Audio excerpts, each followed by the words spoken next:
All right, good evening, everybody. I'd like to call this meeting together for the 6th November 2018. So I'm hosting this meeting today because Rembert is not here, so he's out on work. So I got one heck of a meeting to be able to chair, you know. How you like that one? You know, we're doing the Hurricane Irma assessment meeting, and I'm the one who gets to be able to chair this. So I'm not really happy about that one, but I guess there's worse places to be, like somewhere in the bottom of the ocean or something, probably. So, but either way, we got to do what we got to do. So just a couple admin points here. So obviously the main reason we're here is for the, I guess everybody can hear it all right, right? That's okay, maybe too loud. Yeah, my bad. Rick Riesma. So I'm vice president for Oceanside Village Board of Directors. And so I've been VP now for about 2 weeks, and then I've been on the board now for about 4 weeks. So making things happen. A couple things. So we've called the order and looking around over here for a roll call, and we have a quorum, everybody except for Rembert. We're just going to go through some admin stuff, some new business, approval of minutes. We'll knock that out. We'll complete that. And after that, we are going to go into the Hurricane Irma assessment. We will open up the motion. We'll get a second. Once we get the second, we'll then do the group discussion. So, so that's how that will be. So, without further ado, minutes. We have to approve the 17th and the 30th. Do we have a motion on the floor for to approve for the minutes?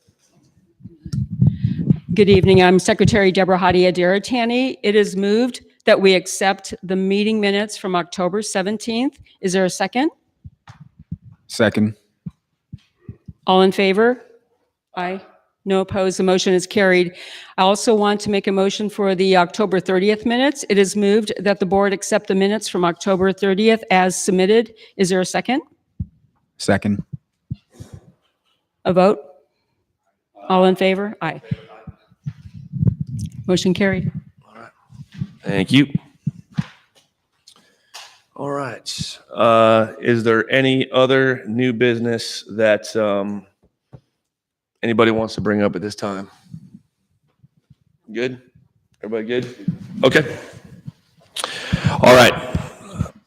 So let's get to the meeting that we're all here about for the Hurricane Irma special assessment. Before I start this, I just want to say that this is not an easy meeting to be able to start right over here too as well. So we are here on November the 6th discussing the homeowners assessment for this. Hurricane Irma happened September 10th of 2017. So since then we've had 2 Halloweens and almost 2 Thanksgivings since that too as well. So so we have to be able to do this. It's going to be a little bit of a tough meeting, and I assume that there's going to be some tough questions out there too as well, but we have to be able to do what we have to do. Honestly, in my opinion, this should have been completed in February, March, or April of this past year, and for various other reasons, it wasn't.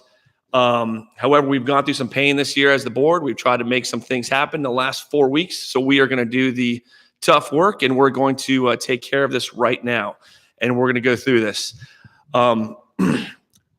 This doesn't help the situation that it was supposed to be done previously. If everything would have been done properly, we could have done this in, let's say, March or April of this past year. All the assessments could have gone out, and then we could have moved forward with other people's roofs to be able to be replaced afterwards for their own expiration of that. But we haven't done that. So either way, before I introduce people over here, all right. And then before I do that, I want to make sure that we keep questions, professional, keep it fair. Let's keep it above the belt. Let's make sure that we are just professional in how we're talking with each other. We will allow everybody to be able to get their questions out too. I also want to mention that we are live streaming at this time.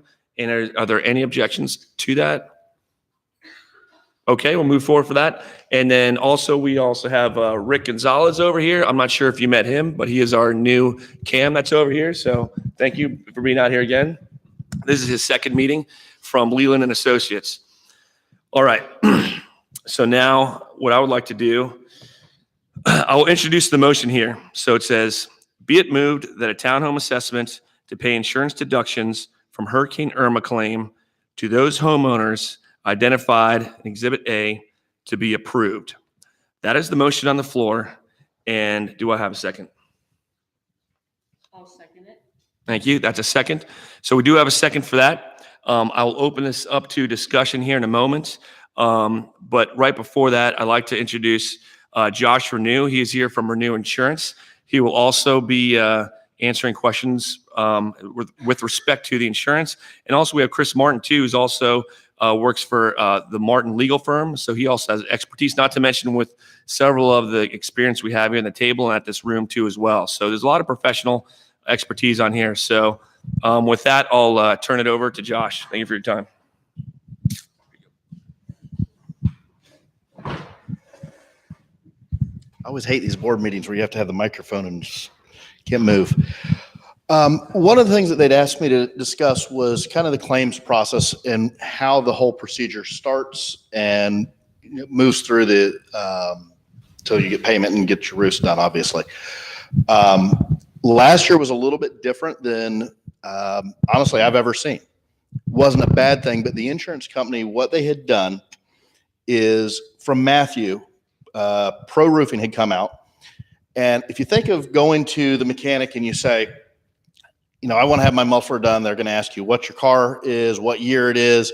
They're going to say, okay, it's going to be $365 to change your muffler. It's based on 2 hours. It's a book.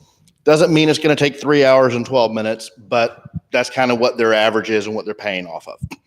So what the insurance company did last year is they said, look, based on the guides and everything that we're seeing, Pro Roofing from Matthew had done an accurate job, had done a good work. We didn't have any issues with it. Their pricing was in line.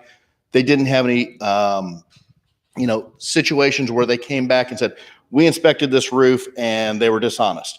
So in an effort to get adjusters out here and get you guys a check, because obviously the sooner you get money, the sooner you can get a roofer, the sooner you can get the repairs and be made whole. What they agreed to do was basically let Pro Roofing do the adjusting, and they were going to spot check it just to make sure that everything was in line. So you got the bids from Pro Roofing. They came out, inspected everything. They went on all the roofs, and they paid based off of that. They started setting that up with the dry ends and everything else. A couple of things went on. There were some some other companies that came in. I believe it was PRC for this building said, hey, let's look at the other buildings. We'll see if we can get you a different price. So there was a little bit of going back and forth as far as that happens. But that's why the claims process was slightly different in your situation than in general, because they didn't have physical adjusters on every single building. They went with the roofing company. So there were little bit of variation in there. Once they got that process, they were just going back and forth with the board as far as what the damage was, what the dry ends were, where there were additional roofs and there were inspections, or water leaks coming in down the room. They had to pay for the sheetrock, or whatever the individual situation was to add those pricing. One of the things that's come up, because I've gotten about 30 phone calls in the past week, a lot of situations with my roof wasn't damaged, my neighbor's was.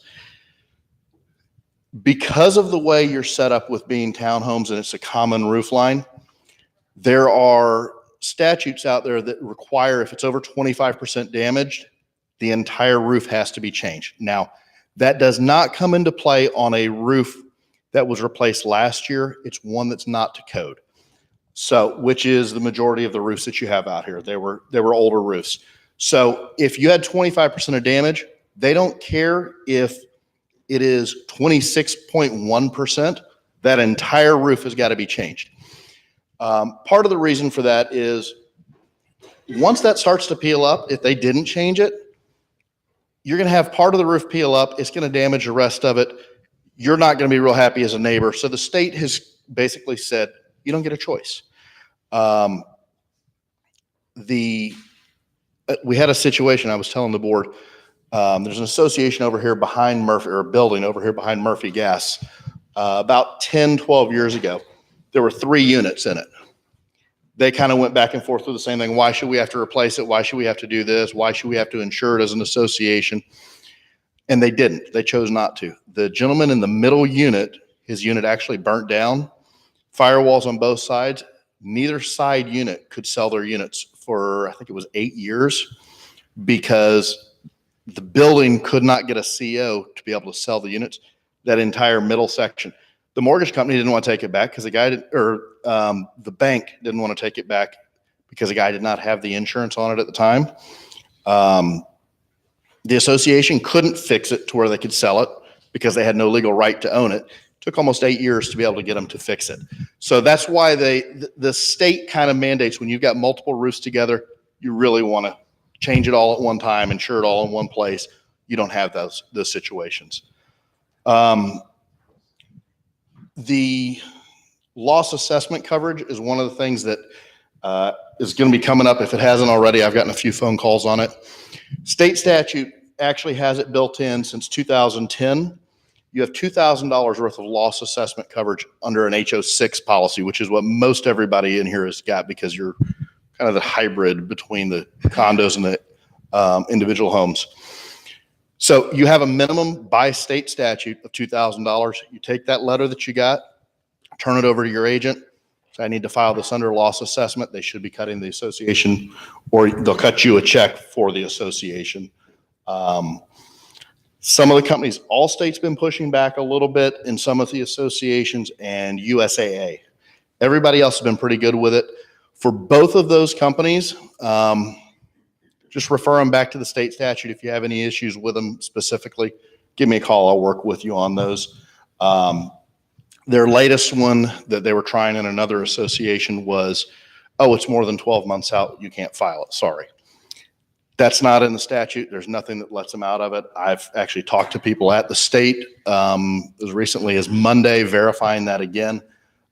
So if they try that, we can just send them the statute, argue with it. And once you push back with, at least with Allstate, in every situation I've seen, they've come back and go, okay, yeah, we're good. We'll pay it. Here's your money.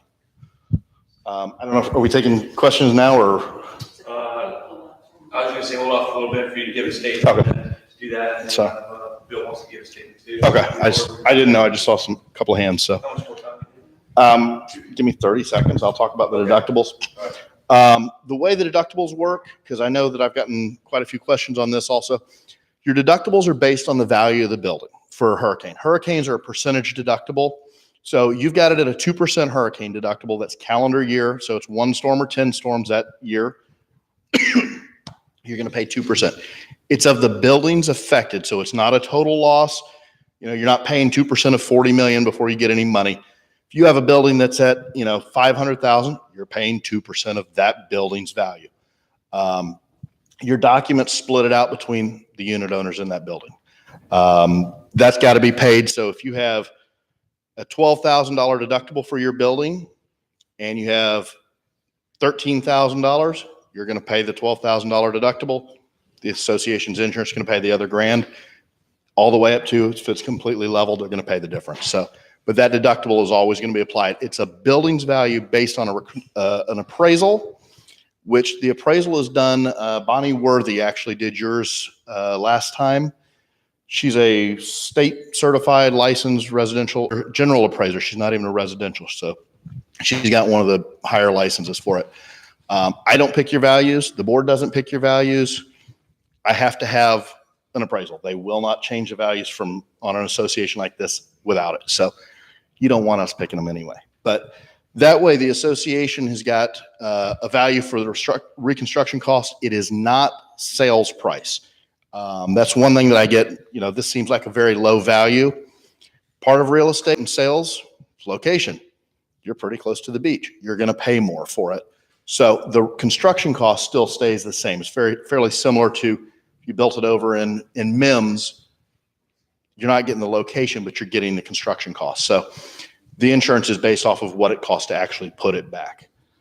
I guess that's it for me, and I'm sure I'll get quite a few questions in a second. But Okay, real quick, we'll open it up to the board for any quick questions, and then we'll open it up to the floor. If anybody's got anything up here. Anybody good? Okay, we'll open it up to the floor, and then we'll either address it via insurance or HOA. So. Oh yeah, and I'm sorry. There's a mic here too. If we could use it, so use it fast.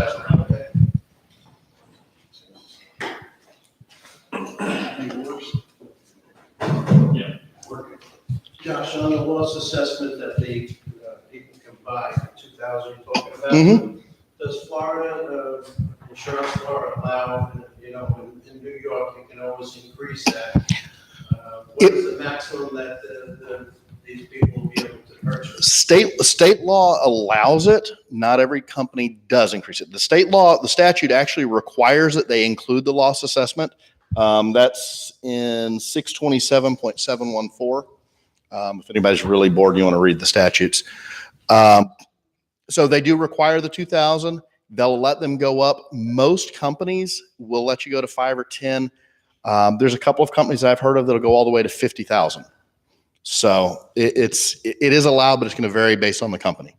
Would that be something that maybe the board should send out a letter to everybody in the townhouses saying that this insurance is available? We recommend you purchase additional coverage.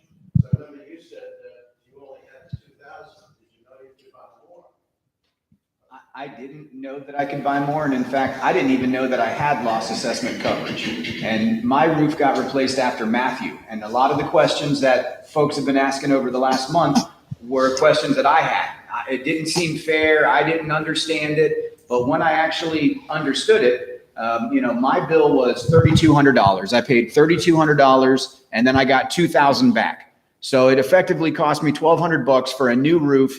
And the reserves are still theoretically full. We didn't have to tap into the reserves. We didn't have to refill those reserves. So once I understood all the moving pieces, I felt a lot better about it. But as far as the ability to get more coverage, it wasn't something I had ever thought of. But then again, by the time we had Matthew, we didn't have hurricanes for 10 years. So it wasn't at the top of my mind. Now maybe it's something that people think about more. That's something that your insurance agent should have offered. I hope it's not Josh. I don't do personal lines, so it's not me. Not every company is going to be able.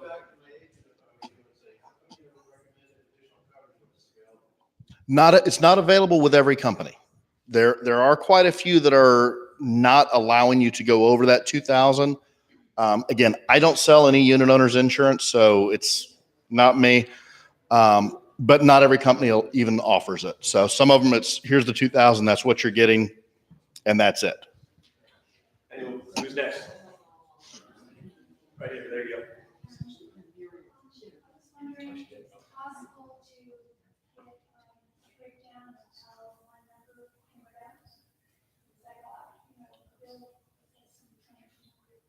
As far as the assessment for your roof, you're saying, or as far as the amount of damage, or?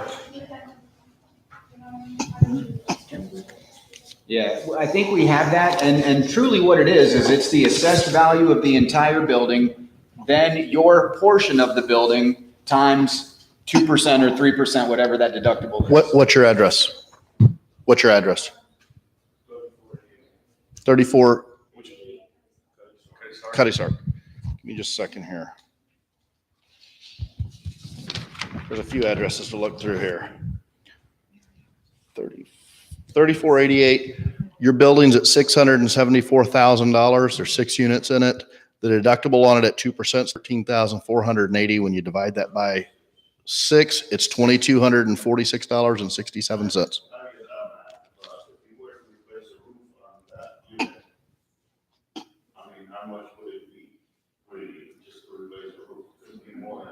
For one unit, you're not going to find a roofer to come out and replace one little section.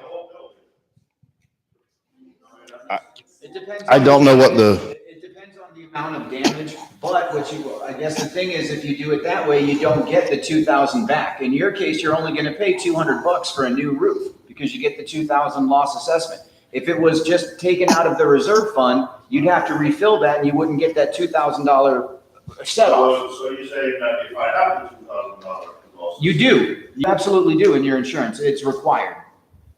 If you have insurance, if you have a unit owner's policy, you have it, period. The most they can charge, and it's set up in the statute, is $250. Most companies that I've seen, and again, I don't do personal lines, so I don't look at every single company out there, but I've talked to quite a few associations that have processed it. Most companies are not charging. There's a few of them here and there, but it's a maximum of $250. Here's the other thing, and this is what a lot of people were worried about turning it over. It does not affect your rates. It does not affect your claims history. It's a catastrophic loss from it's an act of God, basically. So that is not going to go, they're not going to send you a letter. Oh my God, you filed a claim for $1,750. You're getting canceled next week. That's not going to happen. Can you just state the name of that type of insurance again? It's loss assessment coverage. Loss assessment. Okay. And so now we call our insurance company and you just come out and. Not for that. They're not. All you do is send them the letter. When you get that letter from the association that says you pay $2,200, you send that to your insurance company and they'll send you a check. Truly, I had no idea. And when I called my insurance company, I said, hey, is there some kind of loss assessment? They said, yeah, absolutely. Send the thing in. I had a check within 2 weeks. Yeah. For loss assessment coverage, or sitting it, the repairs would be done. Did the local agent say they were sending an adjuster, or did the carrier call you? And I'd be very shocked because I don't know what they're going to look at. Hey, here's your building that's repaired, because you don't know the assessment. So All right. Yeah, you're next. Okay, I have 3 questions. one at a time. One to Josh. Can you clarify for people who bought townhomes after Hurricane Irma, if the loss assessment coverage is based on when we got the letter or based on the date of the loss? Told you this was going to come up. You're kind of in a gray area. They're going to have to look at it on an individual basis. By law, it's not supposed to. Not supposed to cover it from, if you did not own the unit at the time of the hurricane, it's not supposed to cover it. Now, there are some companies that are paying it. There's a couple of other caveats that are being worked in there. I would suggest probably get with, I don't know who you want them to get with, and then I'll work with you also, because Either Bill there's or Chris work those Yeah. individual situations. there's a few individual situations that are going to come up with that, and I'll help you with it, and the board will go over it, because by law, it's not supposed to be covered. Some of them are paying it. I would send it in. Worst case, they're going to go, nope, sorry, you didn't have coverage for it. I've seen a few of them in other associations where they just went, here's the check, shut up, go away. And that's basically the way they've addressed it. So So But- your suggestion will be filed with our insurance? go ahead and file it. The worst they're going to say is no. And then But you would award it. correct. We don't get it. Okay. So next question is, for the board, I know there's been, quite a turnover in board and management companies and through all that, still trying to sort through the roofing insurance claims and money received and paid out to the roofing company. So my question is, because the bids were based on estimate from Pro Roofing, but then PRC actually did the work.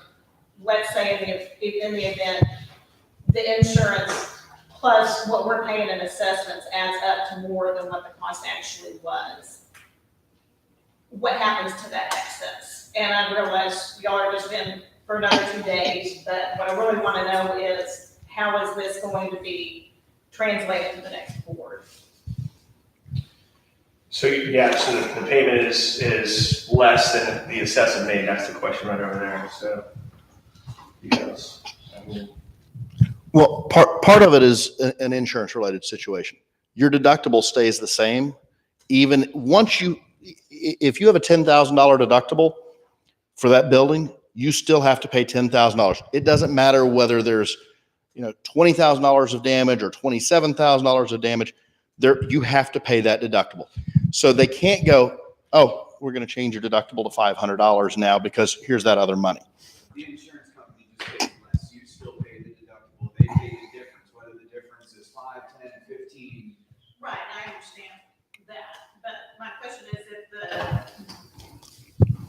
the amount that's collected by the HOA between these assessments and the insurance check that was received, because of this transition that we had, and the work was actually done by PRC, not Pro Roofing, which when this all started being talked about back in February or March, the reason we went with PRC, from what I heard, they were gonna do it cheaper. Well, if the insurance had already paid based on Pro Roofing and there's some money left over, then what happens to that? Does it just end up in the HOA general fund, or is it gonna get allocated? So the deductible is always based on that 2%. The deductible is always going to be based on the building's value. What she, and I know where she's going with it. Basically, what's happened, and there are a few situations where it looks like it was overpaid on some individual buildings. We're still working out those numbers. It's not, in some situations, the insurance carriers want it back, and some they don't. They can't give it back to you as here's your reimbursement for the shortage. But it's going to be up to the board to look at whether they put it into the roof reserves, an insurance deductible fund. They lower your assessments next year. There's a bunch of things that the association can do with it once they get all those numbers out. You still don't know what the final tally is. So once all those numbers get worked out and they say, okay, this building, we got $1,700 more than we should have, the board's got to look at their different options, because there's a lot of state statutes, there's a lot of insurance issues that come into play that will affect what they can do with it. You know, obviously everybody like, here, just give me a check back. It doesn't work that way because you start getting into the insurance fraud issue. But they've got other options for it as far as changing your dues or the assessments or roof reserves, insurance deductible reserves, things like that. But Bill will touch on that a little bit. Go ahead. If you don't mind. Thank you. There is a possibility that there will be some excess money from what we receive from the insurance deductible assessment plus what the insurance companies paid us versus what we've paid out. I and a couple other people are still going through all that information. We haven't got that finalized yet. We're getting closer, but it's kind of a challenge to dig up all that year-old information to sort through it. And then once that number is arrived at, then the board, whoever the board is at that point in time, is going to have to work their way through on what are the options. What is the fairest thing to do? Who all's infected? Where can that money go legally and morally and ethically based on the board's opinion? So there is that possibility out there. I think we're a long ways from having the answer. I'm sure that the board that's here right now, within the next 2 days, is not going to make that decision. So it'll be handed over, and the transition needs to be through some of us that have been involved up to this point, bringing whoever's on the board after Thursday up to speed on that, collect the information, get it presentable, and then we'll have to put all the options out there and say, which one we're going to go with. Thank you. That was what I was looking for, was just assurance that when we have this changing regards in 2 days, and hopefully that the next board coming in will have it for the whole year next year. Just that At least 2 months, you know? Exactly. I'm just looking for the reassurance that information is going to get passed along to the next board, because I know there's been so much that's been lost in translation this year. And the last thing, the 2% deductible, is that something that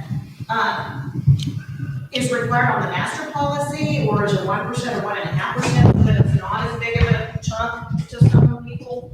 well, and I'm tip my hat here a little bit, but generally for beachside, up until recently, a 3% was the lowest you could go. I have quite a few associations that opt for a 5%. 3% has traditionally kind of been the bottom of it. We found a company a few years ago that agreed to do it at a 2% hurricane deductible, right in the same pricing. So we put them with it. That was an option that the board had. We looked at it and they went, you know, I think it was when we originally did it, I think it was like $4,000 more to go from a 3% deductible to a 2%. And they went, absolutely, let's do it. Recently, and this is in the past year and really in the past 2 months, for some reason, since Hurricane Michael hit, I'm actually getting offers for lower deductibles. I'm working on one right now, and understand this is not a guarantee. It's not in stone yet, but I'm working with the carrier to give us a quote for a $25,000 flat hurricane deductible, period, for the whole association. So if once you hit 25,000 paid out, you don't pay another penny. I've got it in 3 other associations recently that are, 30, 40, $50 million associations. So similar values. I don't take their word for it until I actually get the quote in my hand. But I am seeing it starting to happen. I'm also getting more quotes at 1%. So what I'm working on, and I started working on your renewal, which is not till January, started in August. I've got it out to over 50 carriers. We started shopping it out. We go send them pictures. Hey, here's the new roofs. Kind of give them the warm fuzzy so that they know what they're looking at. Try and give you better rates. And then I'm starting to kind of work with them on the pricing and on the deductibles already.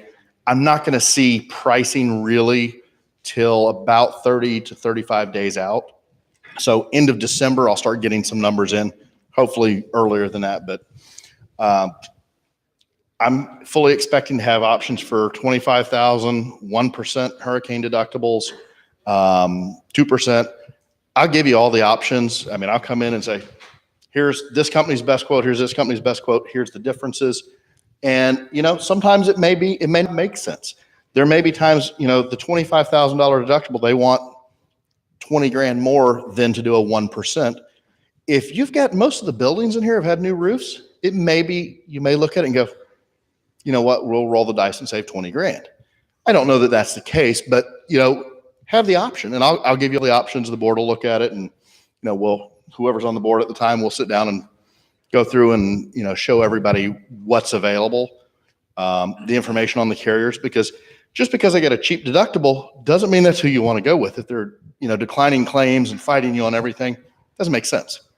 The company you went with this year was actually a little bit more than another carrier that we had, but as you've seen, they pay out pretty well. So we didn't have any issues with claims. They've actually paid over $1 million in claims since they took over several years ago. That'd be awesome. We got those options out. Yeah. So as soon as I start getting them, I expect you're going to have a couple of 3% options, a couple of 2%. I know of 2 carriers that are fairly consistent and giving a 1% option. And then I've got 1 or 2 that are doing even a 25,000. The 25,000, I'm not holding my breath on, but I fully expect it. So. And who's next to the question? Yes, sir. You go right there. 2 questions. First one, let's say we didn't have any hurricanes at all. And we're paying into an account for a roof replacement under age. How many years is it? Would we have to wait before the roof was replaced that we already paid for in our assessment? Well, I don't make that determination. I can tell you from an insurance standpoint, until they started going to the new roofing shingles and the higher rated shingles, it's been 15 years. So they have looked at it from a standard of it's got a 15-year life in Florida. I actually have an association in Viera that I'm working with that I got a notice of cancellation today. No, you absolutely do. And that's why I was saying it's only on the new ones. Calculation for roofing is based on 20-year life expectancy. 20 years. Thank you. My second question. The money that we've been paying in, now, we just had new roofs put on. Does that 20-year time limit start from this last new roof? So in other words, we continue paying our assessment, and if we have no hurricanes for 20 years and we're still paying, we'll get a roof then, but we're going to keep paying. Yes, the answer is yes, but you're starting out with a much bigger pot in year one because you didn't have to use the reserves to get all those new roofs. The insurance company and the deductibles paid for them. So your quarterly assessment for the next 20 years is going to be lower because of the size of the pot you're starting out with. Does that make sense? It makes sense, but like, this is our third group since 2000. In '04, we paid $5,000. And it's, my final thought or question on it would be the reserves that are already paid into. And that can't be used back on some of this to lower our assessments, a credit for what we have already paid into it. Me, for example, 18 years. And I just got an assessment 3220 for my roof. Is there any way that what I have been paying for 18 years into that roof reserve, can that defer or deter some of the cost that I just got on this assessment? I specify the question a little. Your roof was replaced. When was it replaced? It's just replaced, And that was due to hurricane damage, correct? Yes. Okay. I just wanted to clarify that question. no, okay, The answer is no. then the reserves that we have over there, It's illegal. is it legal to do that? And who would have the authority to do that, to say, okay, well, look, this building here, they've been paying since 2000. They've got X amount of money that they have contributed every month toward the roof, eventual 20-year roof replacement. Well, here's a new roof now. Can everything is percentage, can monies that have already been paid in by each individual, can that be used to offset the assessment that we're getting now? So I'll start the answer to this question, and Chris and Bill, if you guys want to jump in, but we're in two different things we're talking about: hurricane roofs and then life expectancy roofs. The reserves, from what I understand, you guys can back me up on this one, the reserve account is for the expiration of a roof. At what time that goes away, whether it be 15 years or 20 years to that. And now the assessments that we're discussing now are directly related to Hurricane Irma. And that's why we're discussing that. So if someone had a roof replaced due to age or due to that roof expiring, whatever that company decided that was going to go, that comes out of the reserves. What we're specifically talking now is what was determined, what was destroyed by greater than 25% from the hurricane. In our documents, our documents clearly say, Deborah, you want to take that one? You've got the document there on. It's kind of a wash. Let's look at it this way. Let's say that we take $1,000 out of the reserve account and say, hey, because you paid this deductible, we're going to defray that deductible by giving you $1,000 out of the reserve account. Well, now the reserve account is down $1,000, and who's putting the money back in? We are. So it's money going years. Just to piggyback on that, we also, You would what? new roofs, You can. there being new roofs because of age have been put on homes all around us at the same time. We had our roof replaced in June. The damage was back last year in September, so 9 full months later, they had a roof replaced. And within a month or two, they were replacing all the roofs right around us because of age. So, yeah, just to piggyback onto yours, I think that would be fair and equitable. Our roofs were apparently aging out anyway. That's right, and we put the money into the account for 18 years, and so far, we've put, with what we have now, will be like $9,000 out of our pocket for roofs from hurricanes, and we've been paying every quarter for 18 years into a fund that we're never gonna see, so we have to be at 195 before we get a new roof. I mean, it doesn't make sense that we're paying on a quarterly amount, putting into an account for a roof that we will never get. Yeah, and 20 years just started again last year. yeah, and therein lies the issue when you are in an association. You are bound by all the rules and the regulations, the Declaration of Covenants, Conditions, and Restrictions. And the board doesn't have the authority to change them unless it's done properly and legally. But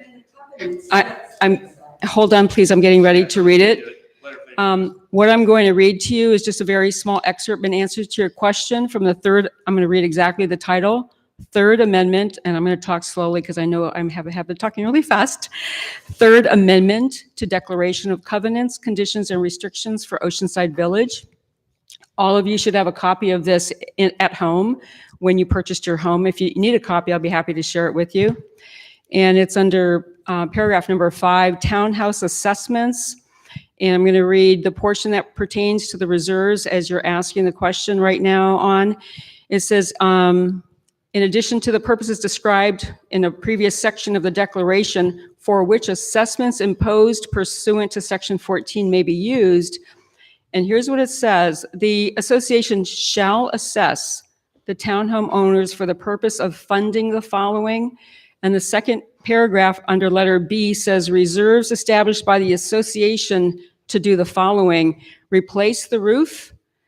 I'm just reading the excerpt. So to replace the roof, repaint the exterior, replace any other common improvement. So in other words, there's nothing in our documents that says that we can use that money for a deductible, unfortunately. And I really do feel for what you've experienced. It's unfortunate because you've had so many different hurricane damages to your home. And unfortunately, the board does not have any authority to exceed what exists in here.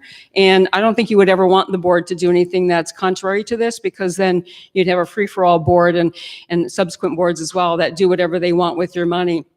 It's imperative that the subsequent board, the board starting on Thursday and Friday, that they follow every single section of these covenants, and every resident in here should ask them exactly what you're doing with the money. Show me the money, show where the money is moved and brought in and paid out. So keep in mind, everybody should have a copy of this Third Amendment. That's really a portion or the substance of why we're here this evening.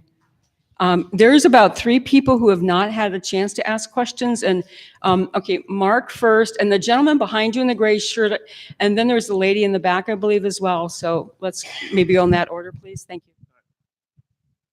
Go ahead, please.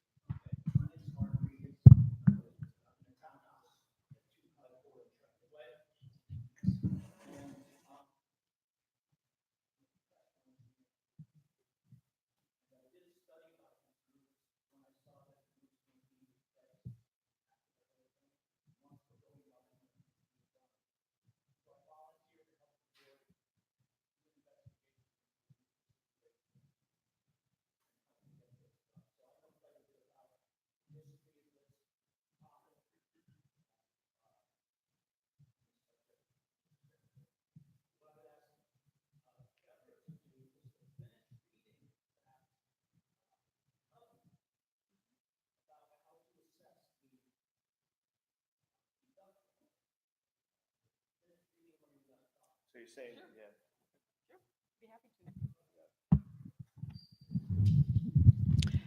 Absolutely. We'll finish. They asked about the reserves. Now I'll read the next portion, next paragraph concerning the deductible. And this is letter C under paragraph 5, townhome assessments. Letter C states as follows. I'll read it in its entirety, and it's not very long. It says the cost of the insurance premiums incurred by the association for the insurance coverages described in section 4 herein above. The cost, here's the pertinent part, the cost of any insurance deductible incurred by the association in connection with the claim for damage to one or more townhome units, in parentheses, the damaged townhome units, shall be assessed to the townhouse owners of the damaged townhouse units. And there's another short sentence. It says assessments to townhouse owners shall be allocated to the townhouse owners within the townhouse phase based upon the cost incurred within each townhouse phase, period. Mark? Yeah, so what I'm hearing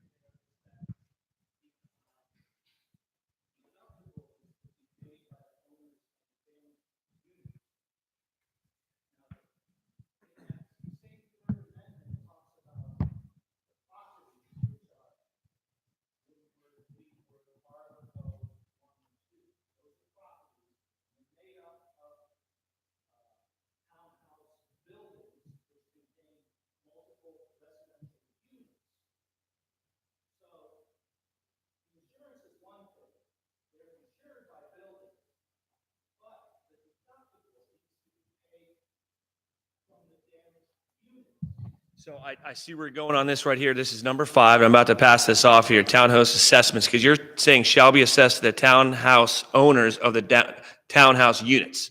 That's what you're saying right over here. But I think what we're going to cover here shortly is that roof assessment is done for the building itself. That roof assessment is for the entire structure, and a roofing company, when they come out, is going to be able to build that entire roofing structure for that entire townhome if they deem it destroyed to a certain factor. Bill or if, Josh, if you guys want to go over that a little bit, or. That's why this assessment fails, because you have insurance by building, but you have assessment by unit, and nobody bothered to see which units were there. Well, we've broken it down by unit.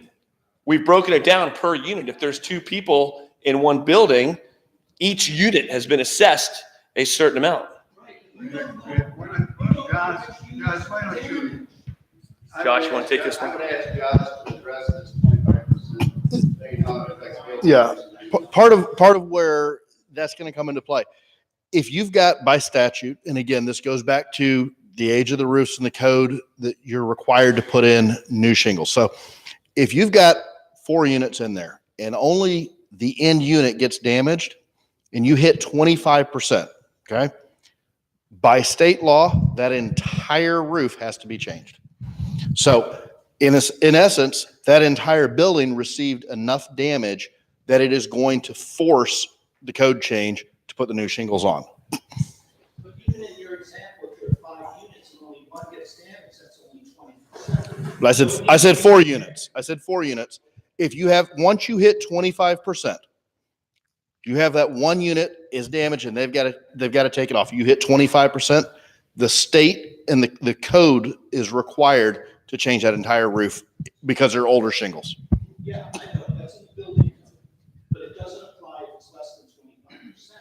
But where this assessment fails is nobody looked to see the percentage of the damage per unit.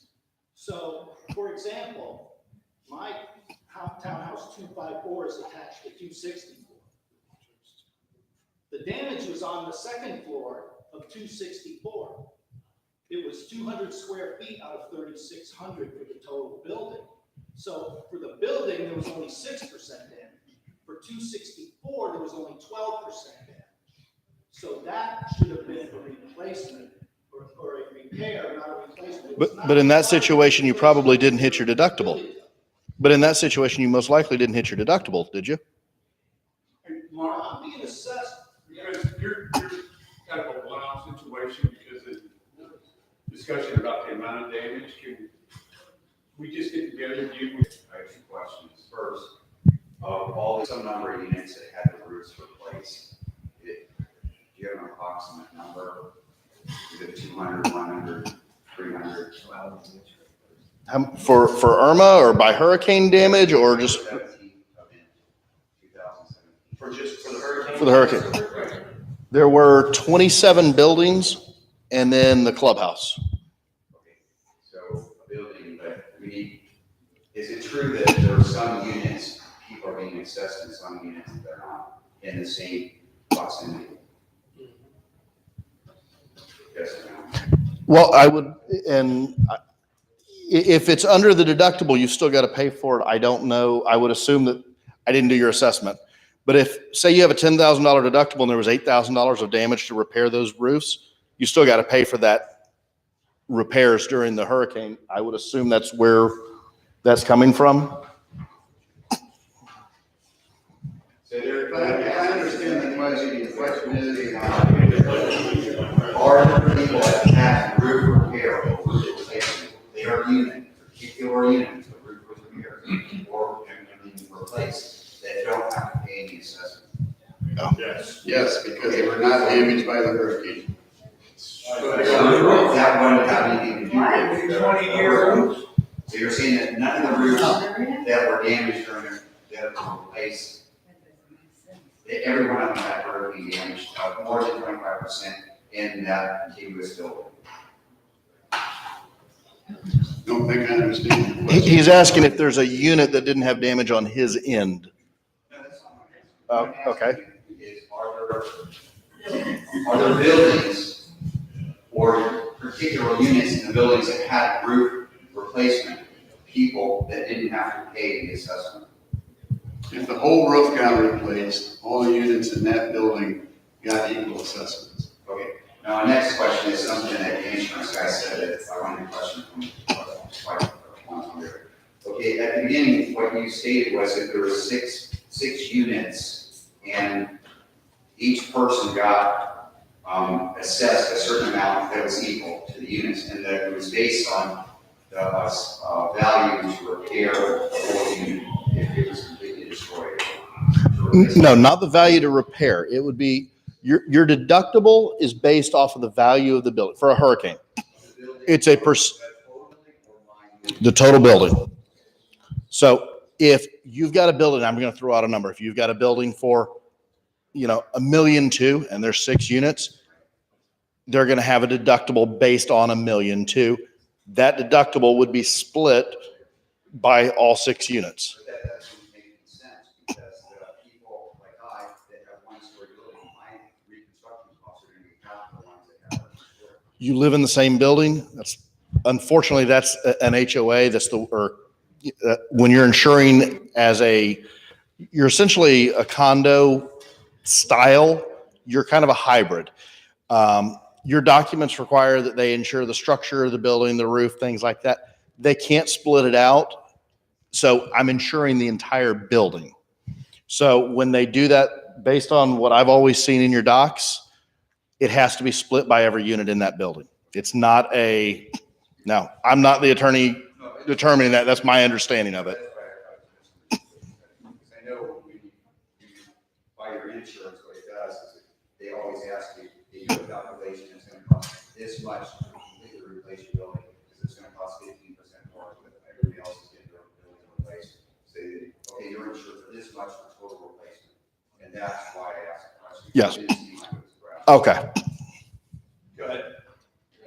Valerie Trojan, my husband and I own 3498 Police Sergeant with an assessment on the roof, but I believe that there's an additional amount that we're being assessed to add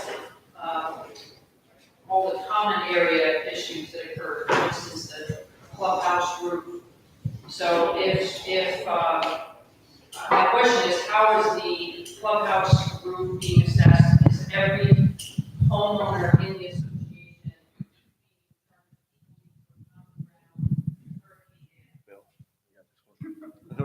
Bill. The answer is no. The townhouse, the clubhouse in roof was replaced based on insurance plus coming out of the reserve fund for storm deductibles. I see a gasp of air from some people, and I'm not sure. Maybe I didn't explain it.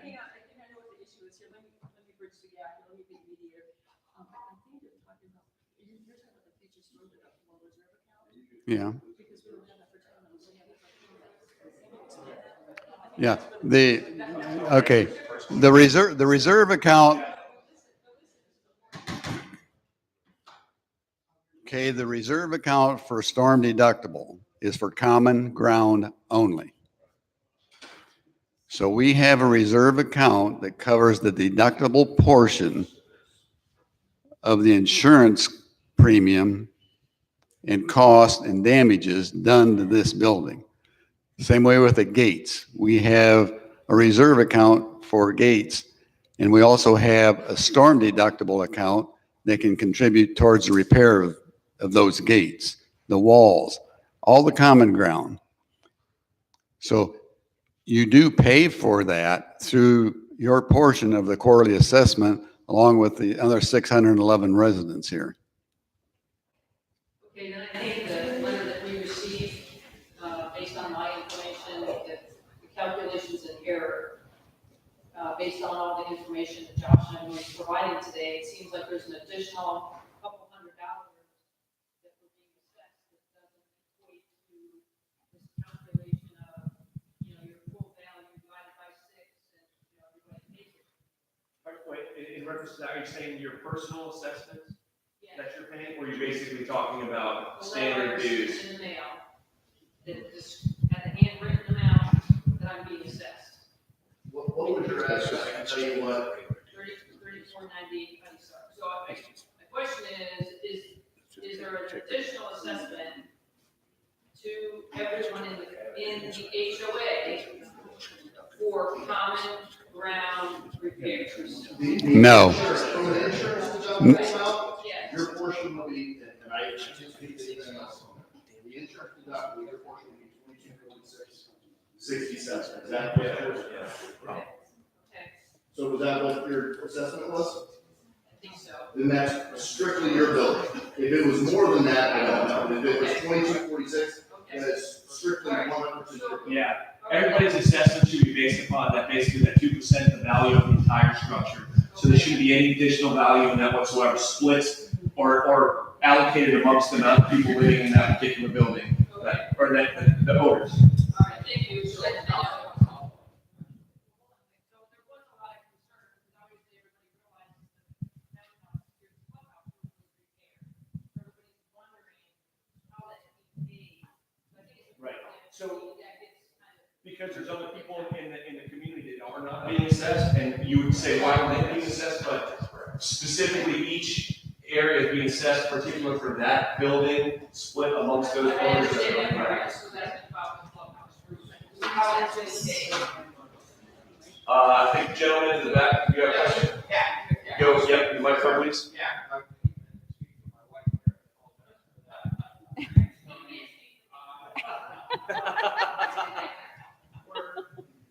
All right, go ahead. Were any of the garages replaced over here? As a result of the hurricane, Jamie? No. None? None. Sure, all of them? None. Okay. None of them had full roof replacements as a Looks like result of some hurricane. were patched or replaced. Yes. So that's a concern of mine as well. I know from an insurance standpoint, none of them hit the deductible, so I would have to assume they didn't do a full replacement on them. There were some patches that it didn't hit the deductible on those. Okay, so there were patches on it. Anybody else have a comment? I'm not opposed to it. I think we're all pretty much opposed to it, right? I mean, we have to do it. Yeah.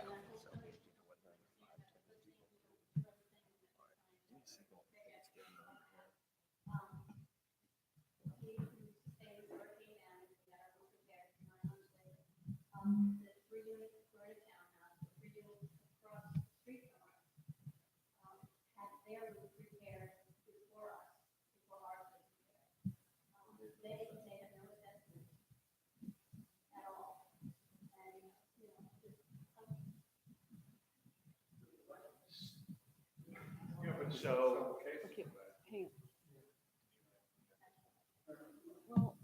I understand what you're saying.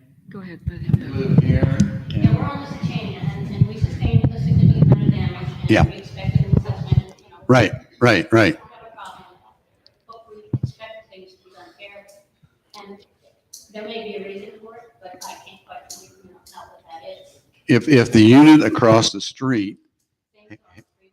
had a roof replaced and they didn't get an assessment, it had to be because that building's roof was determined to be aged out by someone. But the question is, why did they get done first? Is the question is the timing of who got the roof done first, or is the question as to why?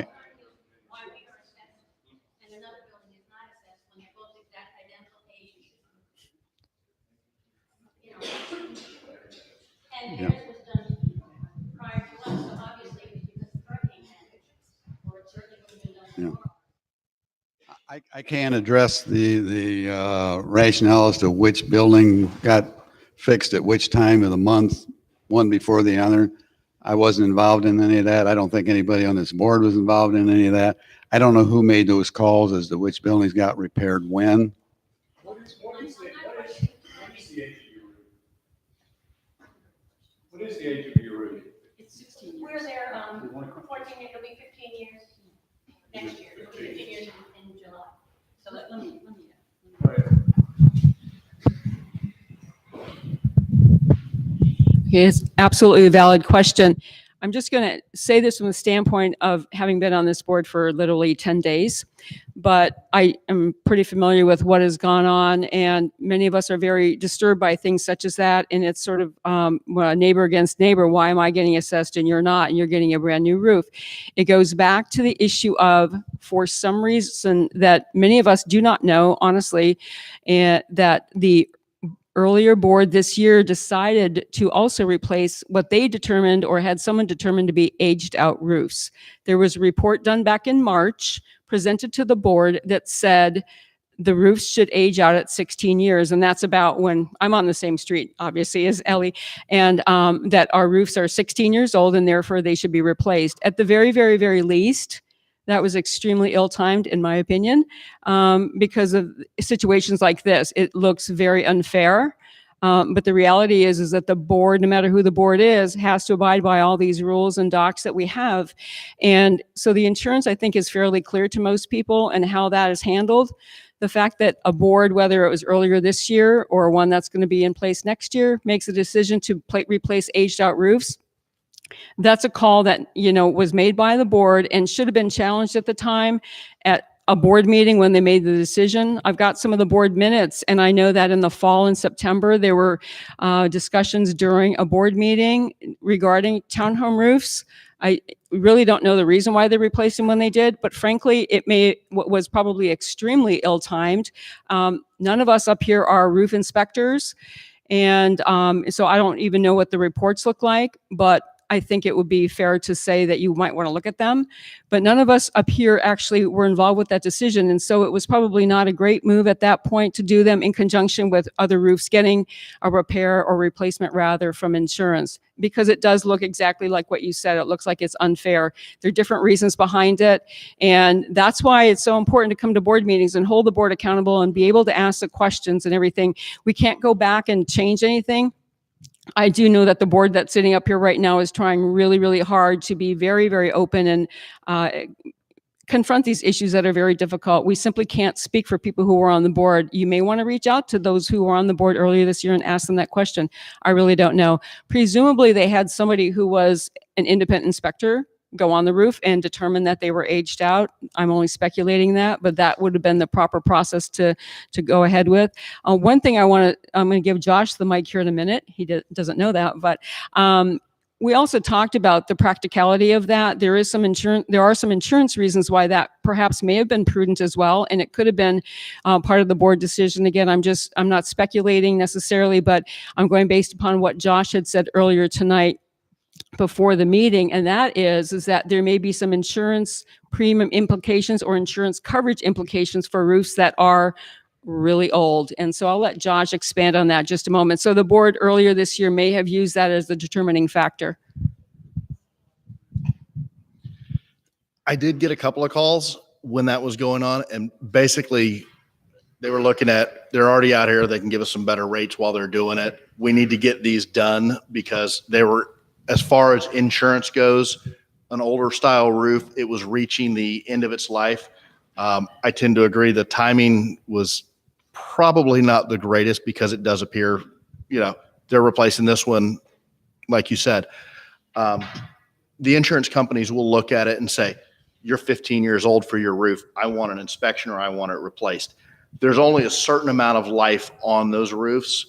It doesn't matter what it says on the shingle as far as, you know, this is a 30-year shingle or a 50-year shingle. I just bought some that have got a 50-year shingle when I did my roof. I'm not getting 50 years out of them. If I get 20, I'll be happy. The newer shingles are getting 20 to 25. The older shingles, they were getting 10 to 15, especially beachside with the humidity. So what the insurance companies do is they look at it and go, 15 years, it's reached its useful life. Sort of like your hot water heater. It may last longer than that, but you're kind of on your own, on borrowed time. So the board at that point did make a phone call to me going, is the insurance going to have an issue? Absolutely. They're going to start questioning it as you hit that 15, 16, 17-year mark. They're either going to want it replaced or they're going to want a roof inspection on a regular basis saying, we agree that there's 5 years of useful life left and we'll go from there. So that, I'm sure that played into it somewhat.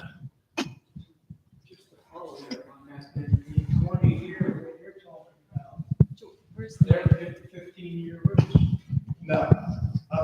Here's the difference, okay?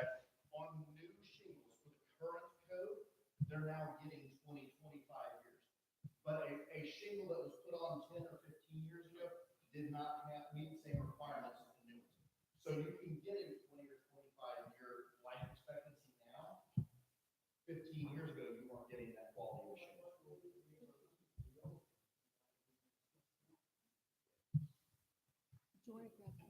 Your roof blew off because of a hurricane, so that they have to assess you based on the deductible due to a hurricane. Yeah, and we'll get going with some questions here, but I'll echo what Deborah said, is that unfortunately we are where we are now, and we have to go with what assessments are done now. I think if everybody was in the position 6 months ago, they would have stopped doing the roof replacement and just handled the hurricane stuff first. So, but either way, we'll go with what we have now, and we have to grind through this. Yes, sir.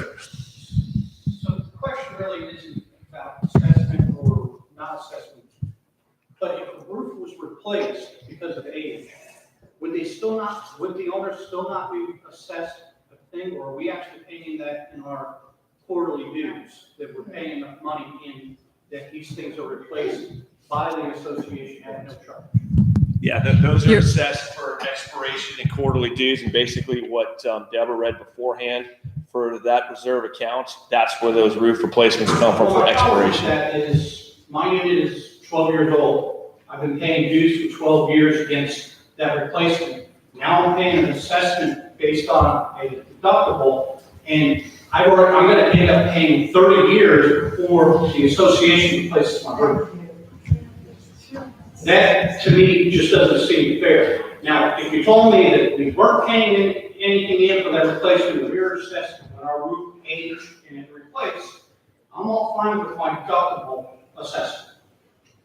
But I will challenge that I paid 12 years, I'm getting nothing for the 12 years of deductibles that I contributing to the new roof that I would have gotten in 5 years. Okay, let me see if I can explain a little bit. First of all, it is true that you are paying every quarter some portion into the reserve budget. That's how our budget is. So you're paying into the reserve account. You'll see that itemized by section, specific itemized line item. And so all of us are paying. And yes, many of us have been paying for many, many, many years. The reality is again, and I know this sounds like a broken record, but these are the documents that all of us signed up to when we moved in here. And I know that some of it does not seem fair, and you're paying into it for several years and you don't feel like you're recouping from it, but that is part of what the board is required to abide by. There is no option. Going back to what Bill said earlier, the reason that this clubhouse was the board was able to use reserve funds for the clubhouse is because there's a separate line item for future storm deductible for the clubhouse. It is possible that a subsequent board could decide to move forward and get the homeowner's vote on a storm deductible reserve item, but that's governed by Florida statute. I believe it requires a majority. I don't know, Chris or Bill, if you know that, or Rick, but I believe it requires a majority of owners. So, we know that it's difficult when you're going through hurricanes. We all have been through them, and there's a deductible, no different if you have a car accident. So it's no different. There's money that's going to come out of your pocket one way or another. And like I said, I think that there is an option available to this whole community to establish a storm deductible for townhomes, perhaps by section. So keep that in mind. Take a look at your documents and see if that's something that someone may want to suggest to the subsequent board, and that could be an option so that there isn't the pain of these deductibles down the road. Keep in mind, though, I don't know if you can then go to your insurance company with that for loss assessment, so that could be a downside to it. I don't know, we got a couple more questions, or? Let this gentleman first. This is a very short question. Just want to know my assessments. I am able to help with the work. I won't be going back to work for a week and a half, so. 32. What's the address? 9258 Cody Circle. 250, 32. Yours is, I'm assuming that one had, I've got what I did, I wrote the building back. So I'm assuming if you're just gonna do roof. Sir, Did your building sir. get a new roof? Sir, he's asking you a question. Did your building get a new roof? Yes, it did. Okay, so then you did. That's one thing. I wasn't sure on that. 22, 46, 67, all of them in Petty Circle are the same. What was the replacement cost of this? 674,000 is what the appraisal said. And I mean, from what I understand, what we said, the assessments are due in May. So unless we got anything else that says that, so there is some time before that's got to be done. Understand, I heard what you're saying. Your cabinets, your carpet, your tile, those are not in the replacement cost value, so they pull that out. So the garage roofs were not replaced because it was under the deductible now. They're aging, does anyone know how old those garage roofs are? I mean, they're getting close to the probably 16 years. I don't have that with me. I don't know. I don't know the age, but I can tell you that all the garage roofs in Leeward Cove are being replaced due to age out. They're gonna age out.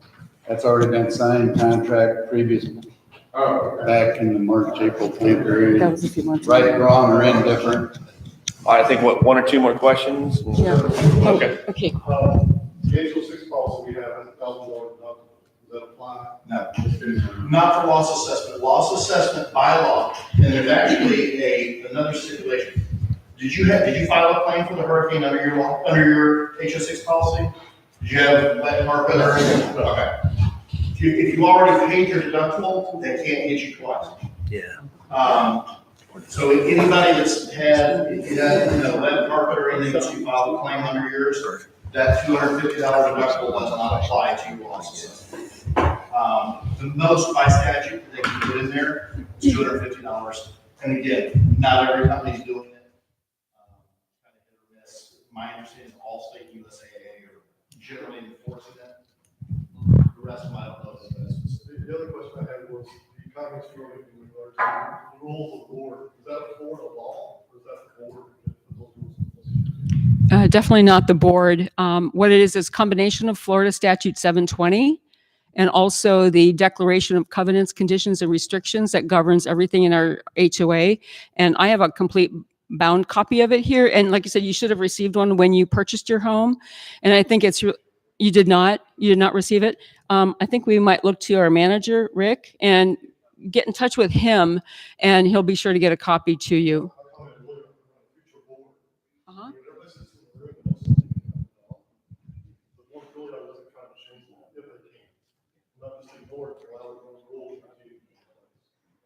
Yeah. I will tell you, and I've got associations where your bylaws, where they dictate certain things, it is virtually impossible to get them changed. I can just say, I handle 987 associations. Every board goes, oh my gosh, we want to change this, this is ridiculous. Developers set them up for benefits to developers, period. They all do that. So there's always something that either laws have changed or, they didn't put common sense into it, they want to get it changed. I see probably 2 associations a year actually accomplish it, and probably 30 try and do it. You have to have, I believe, if I'm not mistaken, that there may be a clarification in your docs where it's 50%. Generally, 66 and 2/3% of the association, all the owners have to respond. Yeah, it's just over 50% of the homeowners have to, if there's a change to the bylaws, it can be presented as an amendment, or you can delete the bylaw, replace it with something else, and it's over 50% of the community. Yeah, it's 50. I didn't know. But you have to have 50% of the people in the association sign off on it. You get about 90%. Good point. Trust me, based on what I've seen in your docs, go for it. My last question is the budget for next year showing, reflecting the fact that we paid all this in reserves for the roof? And we only got, in my case, like 6 years left to pay? Or is the reserve for the budget for next year already set up based on the roofs that they're working for? You want to handle Bill? it, and then Bill gets the tough ones. Okay, ask me one more time. In my case, my roof is 13 years old. So now we're replacing it 20 years. I only had 7 years left to pay. So for next year, my fees went up. Did my roofing portion of that go down, or is it still where it has been previous year? I would have to look at the budget and the reserve calculations specific to your area before I can give you an honest answer. I understand your question now, but without pulling that out and saying if you live in wherever you live, here's how the reserve roof calculations were made for the 2019 budget. Pretty much all the townhouse areas have that impact though. We all have roofs, we all got different assessments in each area. Yeah, So that's what maybe, let me try it this way. If you lived in Leeward Cove, okay, almost every building over there got new roofs in the last 2 years, okay? If you look into Harbor Cove 2, there may have only been 5 buildings that got their roofs replaced. Well, what happens is all that money that was in the reserve account for roofs for Leeward Cove, it's still there. All the money that was in Harbor Cove 2, it's being accumulated, but the pot they started with as 2019 is smaller. So, but if you want me to give you some more specific information on your area, I can do that and show it to you in the budget. Last question, has anybody inspected the work that was done for paying for it? Or are we just taking the permits were signed off? I'll defer that to somebody that might know.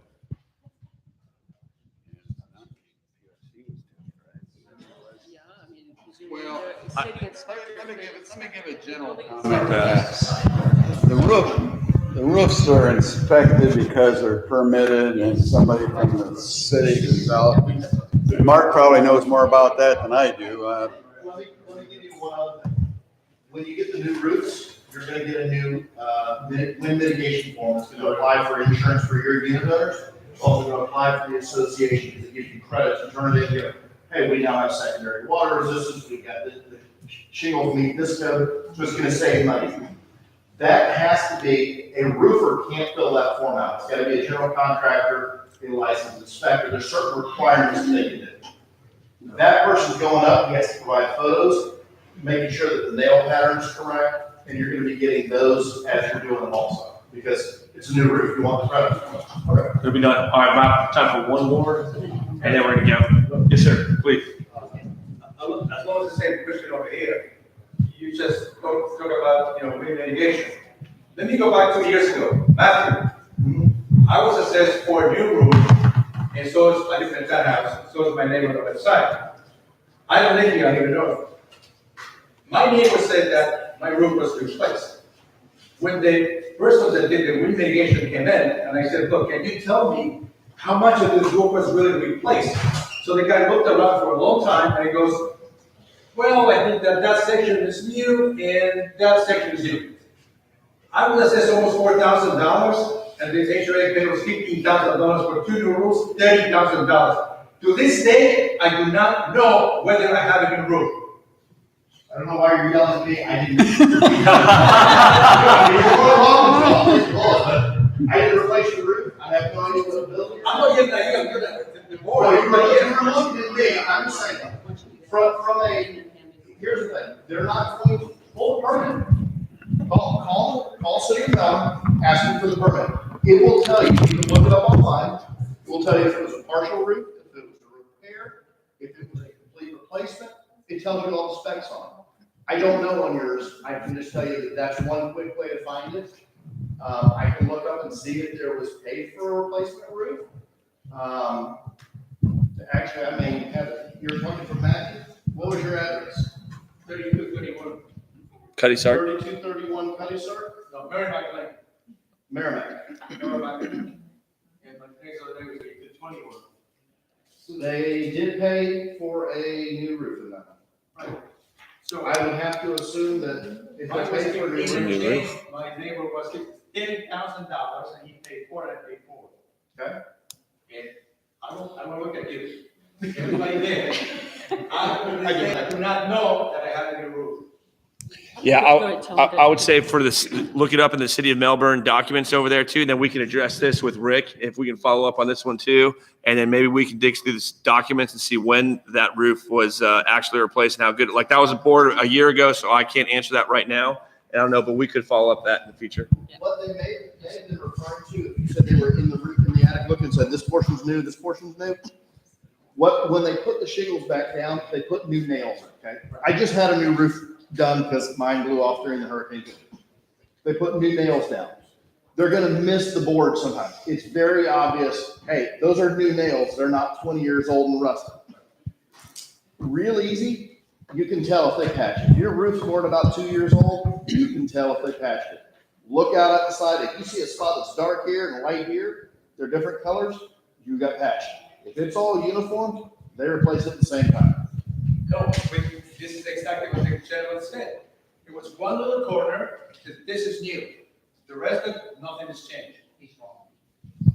Okay, I think the best thing for that is what Rick said is, why don't we have our property manager check our records for you and just to make sure, and that way you'll get the answer that you deserve. And so it can be a case-by-case basis for you to have the correct answer. So we don't speculate. I also want to just remind, go ahead, I'm sorry.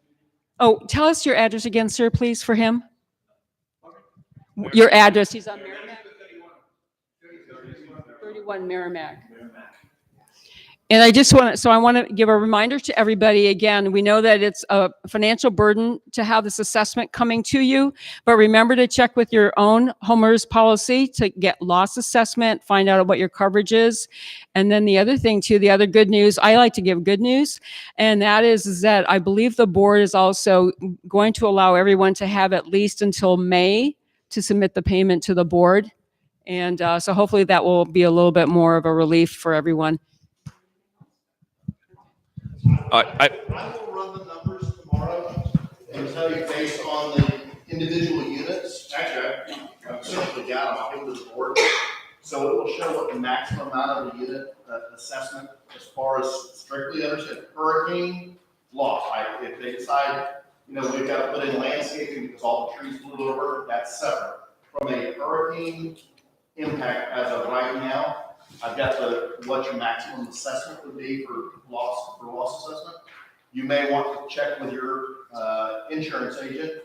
Hey, I've got $3,775 assessment. Can I increase my loss assessment? To go generally from $2,000 to $5,000, I've not heard of anybody paying more than $12 for it. So if you go to $5,000 for 12 months, do it.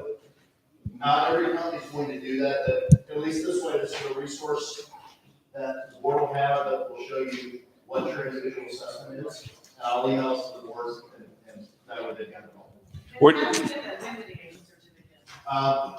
I don't have the news for any roofs that have been replaced. They were looking at getting them when Irma hit from Matthew. So I would assume that they're going to be doing it if they haven't already scheduled it. PRC does have some people that are licensed to fill it out. So they generally give you one when the job is completed. If not, our instructions done in the mass and they've come in and worked through it. All right, I'm going to wrap this up right over here. And I want to thank Rick and Josh, you guys for coming out here too as well to be able to deal with this. I also want to thank everybody's patience as we grinded through this. These guys will still be here a little bit if you want to talk to them individually and to follow up too. We can still follow up with individual situations. So, but I do want to thank everyone's patience. I think that was much better than you could have gone because 2 months ago it probably wouldn't have gone like that. So, but either way, long story short, I'd like to move forward with the townhome Hurricane Irma special assessments. It's already been seconded, and I'm just going to bring it to a vote. So, all in favor? Aye. Okay. The ayes have it, and that vote is concluded here at this time on the 6th of November. So at this point now, after that assessment discussion has been complete, so we have the election on Thursday. It starts at 5:30, correct? Registration starts at 5:30. Doors open up too as well. So come out there, and we look forward to seeing everybody. If you want to have new leadership up here and you don't like the way I look or Bill looks, or I mean from Mark or anything, but no, seriously. But we encourage everybody to come out for that, and hopefully next year we can really make some good progress and establish good standards and uphold those standards everywhere through. So open this up for open forum. Yes. Tony? This is a question to the board members. In case we do not get a quorum on Thursday night, for those of you who say you're resigning, Chris, just two of you are here. Yeah, You two would be staying, but for the other two who supposedly are not running on, what will you do that night? And what do we do if there isn't a quorum? We will actually have this board with also members This here. board would What will continue, happen? and then if we step down, then the remaining board members would appoint substitute. But that's what I'm asking. Will you step down? Will you step down? Will you stay? If we don't have the quorum and we have these candidates, would you then that night select from the candidates who are So running? what are the intentions of the folks that are running? Is that what you're asking and everything? No, I will not be on this board on Friday. So I'm happy to stay if the board wants me to until they can name replacements, but it's not my intent to remain on the board. And it's not because I don't love this place, because I do. And I'm certainly willing to help out in any way I can, but I'm stretched too thin and I'm not, able to give my all like I wish I could. So I'm not staying on the board. I'm gonna make this seat available for someone that wants to, really give it their all. But I am willing to do what the board needs of me in the meantime. And Deborah? Well, after 10 long days on this board, step down, I will be stepping down that evening. That night? Correct. So then would this board then, at that point, because you started a new board, right, right after that meeting? At night, You have yeah. a new. It just, well, what happens is what Chris said, it rolls over. This board would stay intact. Chris and I will step down, so the remaining board members will then be able to appoint. That's no different than if there were not an election. Then they can appoint, and if they choose to appoint someone who's running for the board, that would seem logical, but that's their prerogative. I plan on staying, and there needs to be a discussion at that point of who we want to appoint at that particular point in time, but I'm willing to work with anybody, and all the rest of the questions I defer to Mark. Well, the important thing, obviously, 2018 has been a tough year. And if we need 184 lots, residents represented, surely after this year, we can get 184 quorum in there. So there are a couple of things about the election that wanted to point out. The proxies themselves, if you're submitting proxies or you know somebody who is submitting a proxy, if they don't put a designate name as the proxy holder, then that is only going to be used for quorum. So we have to have names on the proxies that are sent back. Otherwise, it's only valid for quorum. There will be a Q&A at the election that night. Right now, there's 6 candidates. We're going to average about 5 minutes per candidate. We'll take nominations from the floor that night. Those candidates will be included in the Q&A.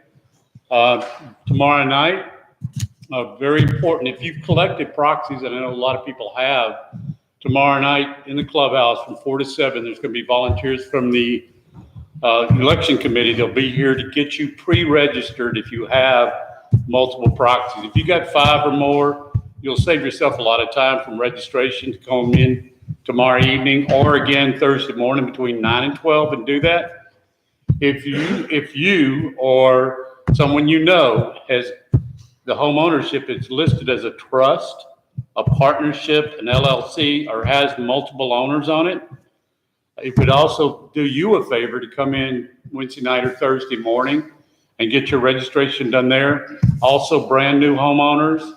These mailing lists are now required to be pulled from the property assessor's office. We had probably about 30 of them returned. Their forwarding addresses had expired. So, and most of those really were trust and partnerships. But if you hear somebody that says they haven't gotten the package, that's probably how their ownership shows on the property assessor's rolls. So this group that'll be there here tomorrow night and Thursday can also clean that up. If it's a new homeowner, Same thing for them. They can come in Wednesday night, Thursday morning, get recorded as a new homeowner, because that's property assessment takes a little while to get that posted. And we've already know about 3 or 4 people that didn't get it because they weren't on the property assessor's roll. I do want to mention that Marilyn and Pinky and Elaine and Pat chased down a lot of people and got those things corrected. They actually went door to door and searched the people out because it's critical when we get to that 184. So that pretty well does it. I do want to add one thing as a point of privilege, because Pat Pierce and I came into this late. For those of you who would like to hang around informally, we're perfectly willing to have a Q&A with you. There were a lot of important questions brought up tonight. And certainly Allison and Rick are still here too, that are also running. So you're more than welcome to hang around too. But not a true meet the candidate in a format, just a more casual, what do you think? You know, hey, Mark, hey, Pat, what do you think about what you want to do when you get here? Is the Q&A on Thursday just for the new candidates or the people that also answered questions last week? It's for everybody. Everybody. Yeah, anybody self-nominates from the floor, they'll participate in the Q&A also. Yeah. I got one thing as far as just a notice. I mean, several people asked about wind mitigations. There was a wind mitigation company that did mitigations on all of these roofs and stuff. So call me, leave me a message. I can get you that contact. They can send it right back directly to you. On the new buildings, yes. Okay, let me give you the name of that lady. Yeah. It's My Safe Home or something. They did the wind mitigation reports. And we really respect the experience that Rick, you brought over here too as well. Thanks for coming out here for the second time. So, all right, open forum. Anybody? Is there anything new on the gates from the last meeting? The gates, right? I just put them up right now. So we were approved for the gates and everything too as well. So that was signed. It was sent over to FDC, and then I sent the invoice over to Bill today, and Rick should have gotten that. So basically, as soon as these guys approve that deposit going over, we can order the equipment. It takes about a week for the equipment to be able to come in. And once that equipment comes in, it takes about 3 to 5 days to install everything. So we should be looking here 2 to 3 weeks of installation.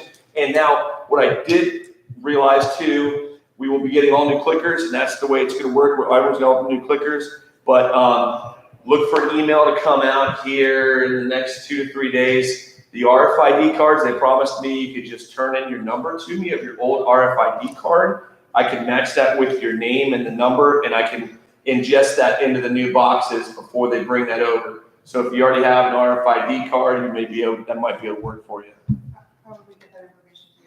We're going to figure that out. So honestly, it's probably going to be me and one of the people sitting in the clubhouse one day after hours and just welcoming people in, and then we're going to write that down. I might set up a table on Thursday. We'll see about that. I guess the problem with the old Dolphin box is that some of them were too low. So when the RFID scanner, there'd be some obstruction from the car. So we're going to try to elevate that a little bit. So does that help it out? Thanks a lot, Rick. You got it, no problem. Everything you do. My pleasure. And I just want to say one last thing is I want to say congratulations. Hugh Davis has been doing an awesome job with the live stream. And he's been helping with the e-news blast along with Bonnie Jacobson, who I don't believe is here right now. And he and I are sending emails 24 hours a day. We're trying to get a lot of news out very, very quickly. So if there's any typos, don't get too mad at us. But we'll put that RFID information probably in the next e-news. Yeah, we'll do that. Good call. Did you ever find that walking gate that's missing for the side entrance? I haven't yet, no. And I might have checked the shed. So it could be in the shed right over there too. So I'll look for that one. And that's Dolphin box that we call the RFID. Yeah. On that same side entrance. Yeah. Was always angled weird, so you literally had to come in at an angle. Seafair? Yes. Okay. You have to do this maneuver. Yeah. So it actually works. Okay, noted. And that's the thing, the RFID is going to take me a couple of days to, and we're just going to have to try it out and check the angle on it and make sure the angle's okay. Yeah. Apparently, like SunPass, if it goes from high, it works better, from what I understand. Anything else on that stuff? All right, we got a lot of the sea grapes completed, and that's been knocked out, and we're working on more landscaping this week and more to follow in it. So if anybody's got anything else, I move to adjourn this meeting. Second, all in favor? Yep. Meeting adjourned.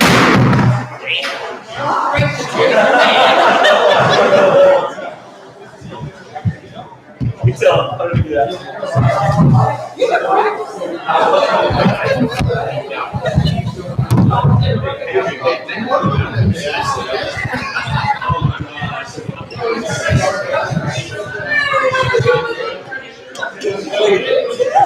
Hi, guy.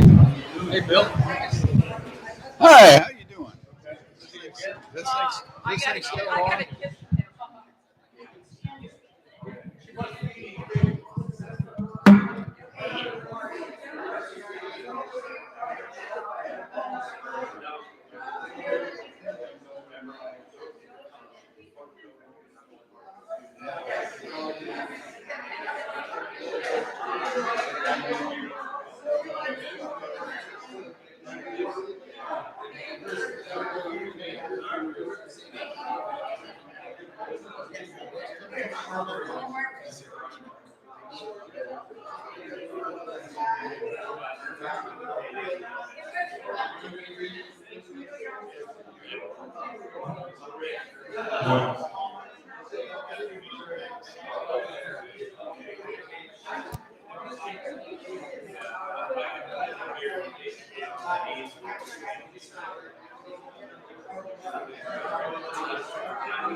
Thank you.